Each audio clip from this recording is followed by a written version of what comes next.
Hello mga Marikoy, welcome sa aming mini vlog. For today's video ay kakagising ko nga lang ng mga oras na to. Mga alas 7 nga to ng umaga. O diba, morning person yarn. At maya maya nga may nagising na nga batang makulit. At ayan, nagsisimula na nga siya. Nagising na nga itong Junakis kong sobrang kulit. O diba, nagsisimula na siyang magkalikot ng kung anik-anik. Pagkatapos naman yan magalikot-kalikot, lumabas naman nga siya. Dito kasi yung lola niya sa labas at nakaupo at nagsiselfone. Kaya naman ayan, for the lapit nga ang person, nakala mo talaga napakabait. At mga bandang hapon na nga ito at ayan, nakaligo na nga siya at fresh na nga ang bata. Mapapasana all na lang talaga ako dahil siya nakaligo na nga mga Marikoy. Tignan nyo naman kasi ang mari nyo, for the haggard na naman nga, mapapakamot ka na lang talaga ng ulo.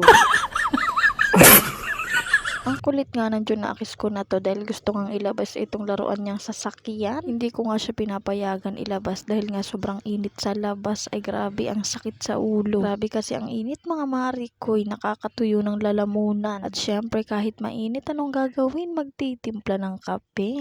Merienda time na kasi, kaya naman ayan, for the timpla nga ng kape ang mari niya. With matching turon. Huy, English yun, di mo kaya. Char.